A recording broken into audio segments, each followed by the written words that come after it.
కానీ తమరు ఎప్పుడు వారిని అవమానించారు.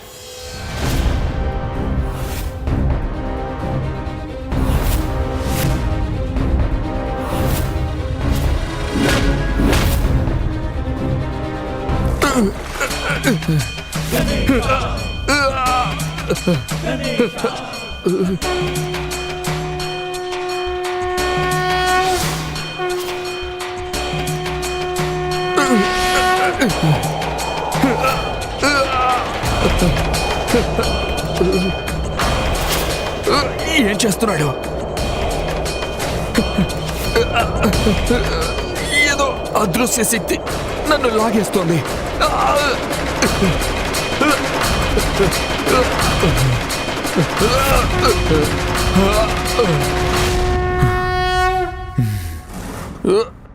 తమరి తల్లిదండ్రులు తమకి జీవితాన్నిచ్చారు, కానీ తమరు వారి జీవితాలను లాక్కునే ప్రయత్నం చేస్తారా?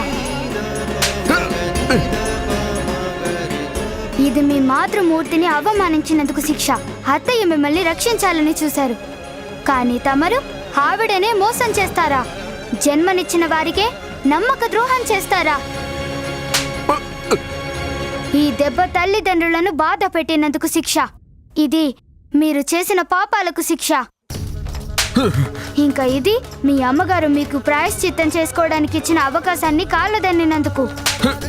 ఈ దెబ్బ మీ తల్లిదండ్రులను అవమానించినందుకు. ఈ దెబ్బ మీ తల్లిదండ్రుల మనసు గాయపరిచినందుకు. ఇది మాతృమూర్తిని దుఃఖపెట్టినందుకు. అర్థమైందా? మీకు మాత కన్నిటిలో ఎంత శక్తి ఉంటుందనేది.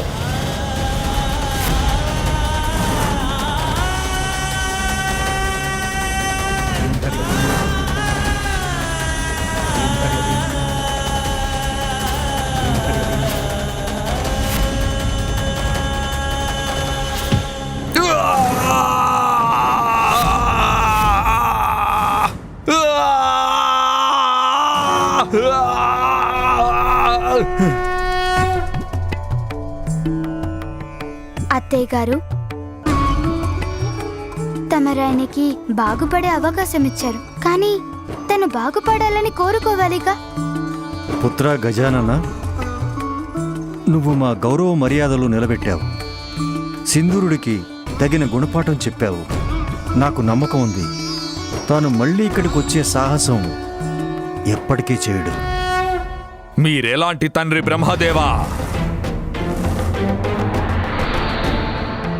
గజాననుడు మీ గౌరవం నిలబెడితే గొప్పవాడైపోతాడా?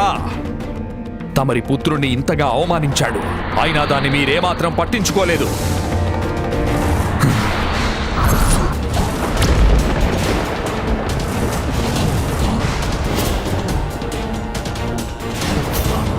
తమరి గౌరవం గొప్పది, నా గౌరవం నీచమైనదా? తమరి సంతానం పట్ల తమరికే బాధ్యత లేదా? దాన్ని నిర్వర్తించడం మాని మీ పుత్రుడికి వ్యతిరేకంగా ఆ గజాననుడికి అండగా ఉన్నారు. తను నన్ను అవమానించేలా చేశారు. అహంకారం అనే అంధకారంలో సింధూరుడి మెదడు మొద్దుబారిపోయింది. అలాంటి స్థితిలో ఉన్న వారికి వినయం ఇచ్చే వెలుగుని చూపించడం అసంభవం. సింధూరుడా, తమరు ఉత్తమ అసురుడవ్వాలంటే నా ముందుకొచ్చి మాట్లాడండి.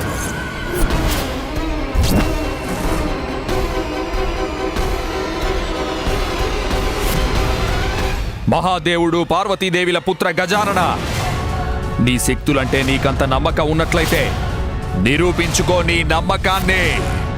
నా బాహువుల్లోకొస్తే తెలుస్తుంది నేనేమిటో. వద్దు వద్దు గజానన. పుత్ర, నేను నీకు వరమిస్తున్నాను. నువ్వు ఎవరినైతే నీ బాహువులతో పట్టుకుంటావో వారిని నలిపివేస్తావు. తన శరీరం 100 ముక్కలైపోతుంది.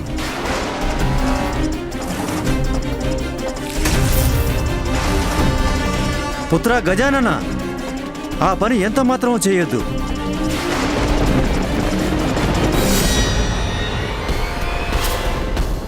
అసురోత్తమా, తమరికంత ధైర్యం ఉంటే నన్ను మీ బాహువుల్లో బంధించి చూపించండి.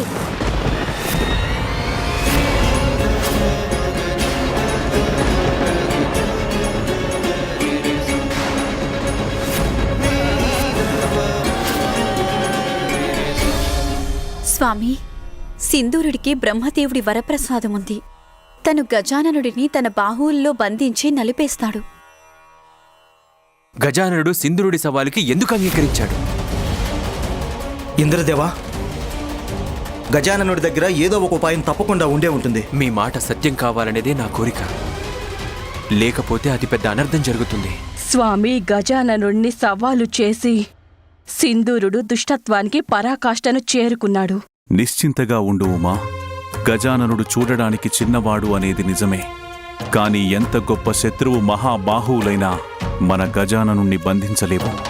తనని బంధించేది కేవలము తన తల్లి చేతులు మాత్రమే.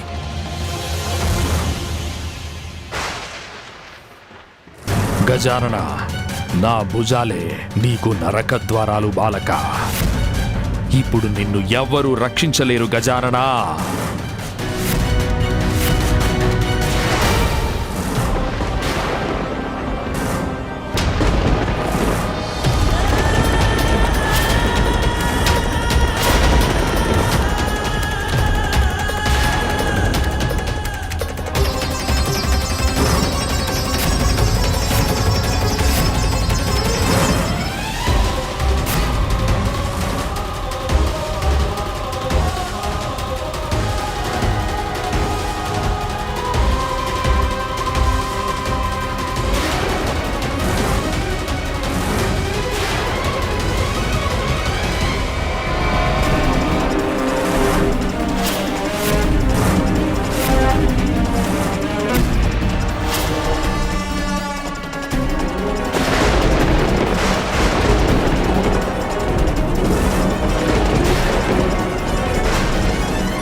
నేను నా వేళను బిగించలేకపోతున్నాను. ఎందుకు?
మహాదేవుడు పార్వతీదేవుల రెండో పుత్రుడు నీ పాలిట కాలయముడే ప్రత్యక్షమవుతాడు.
ఇప్పుడు ఎందుకు ఇలా అవుతున్నాడు స్వామి?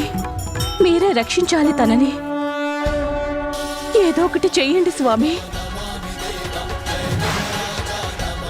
ఓ విష్ణుదేవా, గజాననుడి క్రోధం వినాశనాన్ని సృష్టించగలదు. దాన్ని అరికట్టడానికి మేమేం చేయాలి? ఈ ఘటనాక్రమానికి మూలం తమరే కదా దేవేంద్ర. అందువల్ల దీన్ని తమరు మాత్రమే తగ్గించాల్సి ఉంటుంది. గజాననుణ్ణి అనర్హుడిగా ప్రకటించి తనకి దైవత్వం ఇవ్వడానికి నిరాకరించారు కదా తమరు. అందువల్లే గజాననుడు తన విరాట్ రూపాన్ని ప్రదర్శిస్తున్నారు. ఇప్పుడైనా తమరు గజాననుణ్ణి దైవంగా ప్రకటించండి దేవేంద్ర. తల్లి పార్వతీదేవి ఈశ్వరుల పుత్రుడైన కారణం చేత తనకి దైవత్వాన్ని ఇవ్వలేం కదా. దానికి తన అర్హత నిరూపించుకోవడానికి గజాననుడు ఇంతవరకు ఏమీ సాధన చెయ్యలేదు.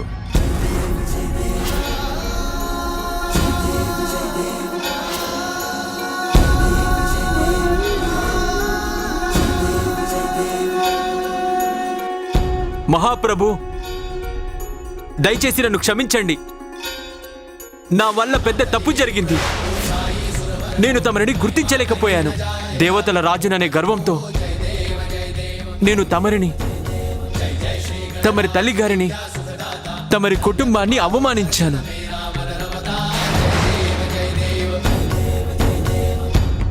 ఇప్పుడు నేను స్వయంగా నా స్వహస్తాలతో యజ్ఞంలో ఆహుతులిచ్చి తమరిని దైవంగా సవినయంగా అంగీకరిస్తాను.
గజాననాయ నమః.